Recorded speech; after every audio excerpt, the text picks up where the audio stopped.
This is an HP X360 laptop 13Z, and I didn't find any other videos on YouTube which dealt with replacing the battery, or at least getting the cover off of a 13Z, because every other video said you only needed to take these 4 screws out, Phillips screws out, and then only these two Torx on the corners.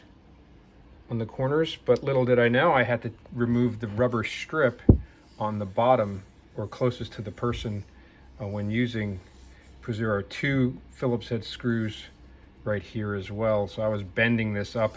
You know, if you look at all the other videos, they say take these off, take these 2 off, and then just pry it up. And that's not the case. You have to take both rubber feet off on a 13Z, and then you can use the other videos to replace the batteries. It's like just 4 little screws and a connector, and you reroute the wire, which may be for Wi-Fi, I guess.